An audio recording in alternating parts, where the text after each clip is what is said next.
nous avons été les plus heureux des enfants parce qu'on avait une totale liberté. Certes, on a souffert du froid, etc. Mais imaginez-vous un enfant qui peut grimper dans les arbres, qui peut pêcher ce qu'il veut, qui peut attraper des lapins, qui peut faire ce truc, et qui peut courir dans les blés. On a un bonheur incommensurable. En 1949, Michel et son frère Patrice sont dans une maison d'enfants dans l'ouest de la France. À la fin de l'été, leur mère ne vient pas les chercher. Quelques semaines plus tard, le propriétaire de la maison se pend dans le garage. Les enfants découvrent le corps, tentent de le décrocher, mais le corps tombe. Il y a cette mare de sang et d'un seul coup, il prend conscience de ça. Il est pris de panique. Il m'attrape par le pullover, comme ça, une chandail, et on court et il me dit « Viens, on sauve, faut se cacher. » Et donc on s'est caché. Alors, je ne sais pas si c'est 6 mois ou 1 an ou 1 an et demi, ou je ne sais pas, parce que la notion du temps, quand on a... moi, j'ai 4 ans et demi, il a 6 ans et demi. Je veux dire, la notion du temps, elle n'existe pas. Un jour, 1 mois, 1 année. C'est très difficile pour moi de matérialiser le temps qui s'est écoulé. Je sais que nous nous sommes très rapidement adaptés à l'environnement. Ça, c'est sûr. On a tous en nous des capacités insoupçonnées. Quand on est dans des conditions particulières, je ne sais pas, l'être humain a des ressources incroyables, en fait. C'est fou. Les premières nuits, vous vous en souvenez ?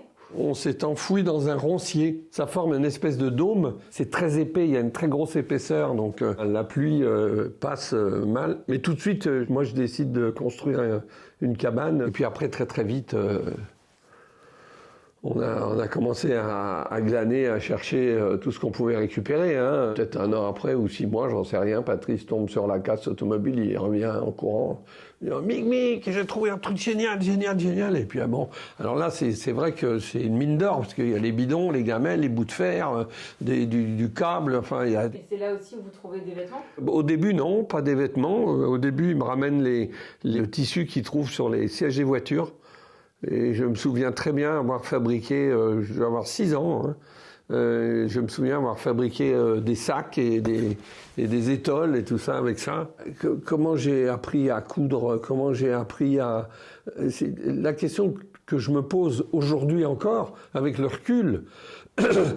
Je sais tout faire de mes mains, mais ça vient de cette enfance et j'ai pas eu d'exemple. Comment c'est venu ? Donc, si c'est pas génétique, c'est pas possible. J'ai fabriqué des chaussures. C'est pas très compliqué parce que on part de la chaussure qui existe et on la copie. Alors là, pour le coup, on a le modèle, comme dit. Donc, j'ai fabriqué des chaussures justement avec les toiles de dossier de siège. Il est revenu avec ça et je me souviens très bien parce que c'est assez marrant parce que j'avais fait une chaussure avec un espèce de cuir et de tissu ou de sky, je sais pas quoi, et c'était jaune et marron. Et j'ai encore cette couleur présente dans la tête. Mais en fait, c'est tailler une semelle en bois, c'est tout. Hein. C'est tailler une semelle en bois et à partir de la semelle, mettre de côté, coudre à l'arrière et puis faire les trous. Je pourrais vous les refaire. J'ai pas oublié. Vous avez jamais eu peur ? Non. La peur, c'est quelque chose que l'on va vaincre tout petit. C'est-à-dire vous allez avoir peur 3 jours. Mais c'est fini. C'est-à-dire que quand vous n'avez pas le choix, le problème il est là, vous n'avez pas le choix. Et puis le problème c'est que aujourd'hui encore, quand vous me posez cette question, vous mentalisez la peur, vous. Or, en réalité, nous, enfants, on n'a pas eu le temps d'avoir peur.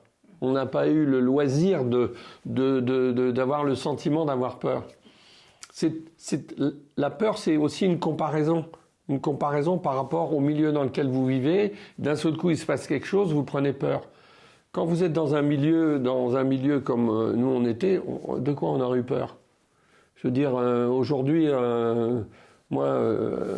à 78 ans, c'est vrai que mon épouse, ça l'étonne quand je lui dis, en été, je lui dis, il est 1h du matin, je pars me balader 2 heures en forêt. Parce que moi, je vais me balader en forêt la nuit, j'adore me promener en forêt la nuit. Bon, c'est vrai que c'est pas forcément courant. Mais moi, j'essaye toujours de lui expliquer. Je lui dis, entre le moment où il fait jour et le moment où il fait nuit, il n'y a absolument rien qui a changé. C'est juste là. C'est pas autre part.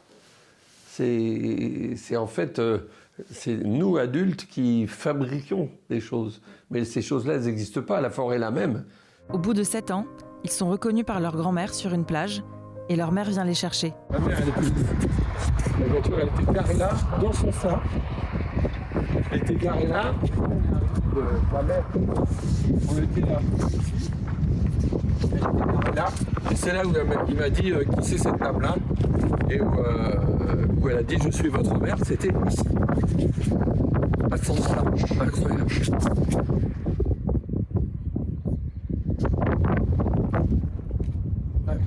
Ma mère, après, elle nous a récupérés. Moi, elle m'a collé en pension jusqu'à 17 ans. Donc ça ne l'intéressait pas. Elle est restée avec Patrice. Ça a été des conflits sans nom. Et après, quand il est parti, elle ne s'est plus occupée de lui. J'avais 18 ans. Je la regarde et je lui dis, mais pourquoi tu nous as fait ça, à Patrice et à moi? Pourquoi tu nous as fait ça? Et elle me répond, mais Michel, je ne vous ai jamais voulu. Moi, quand j'étais avec un homme, ben, je tombais enceinte une fois sur 2. J'ai avorté 3-4 fois. Fallait bien que de temps en temps, il y en ait qui naissent. Mais je ne vous ai jamais voulu. Bon, ben, faut partir avec ça dans la vie. L'histoire de Michel et Patrice, elle est racontée dans le film Frères, réalisé par Olivier Casas. Les gens me posent des questions sur les avant-premières. Ils me demandent, mais comment ça se fait qu'on ne vous a pas trouvé? Mais je suis obligé de répondre parce que personne ne nous cherchait. Personne ne nous cherchait. Nous n'existions pour personne. Donc c'est le fondement de cette histoire de ces enfants qui vont se cacher et qui finalement n'intéressent personne. Et quand on grandit comme on est en guenille et qu'on est comme ça, quand on arrive vers le village, soit on nous lance des pierres, soit on nous crie dessus, fichez le camp, etc. Mais personne n'a envie de nous. Et quand Patrice s'en va, quand il veut partir, il a 49 ans, il me dit, Michel, on a commencé par la fin. C'est vrai que cette phrase, c'est vraiment une vraie, si vous voulez, c'est vraiment un souvenir. Il me dit, on a commencé par la fin, on était tellement heureux. Et il me dit, moi, dans la vie, j'en ai marre. Je veux dire, la société, elle me pèse. Il y a plein de problèmes, et tout s'occuper des trucs, etc. Il avait la gestion de cette clinique, etc. Il trouvait tout ça lourd, il trouvait tout ça. Il me dit, j'en peux plus, je suis fatigué, je suis fatigué, je suis fatigué. La vie a été trop dure, on a trop souffert. Quand vous repensez à ces 7 années avec votre frère, c'est quoi la première image ou le premier sentiment qui vous revient en mémoire? L'amour. Rien d'autre.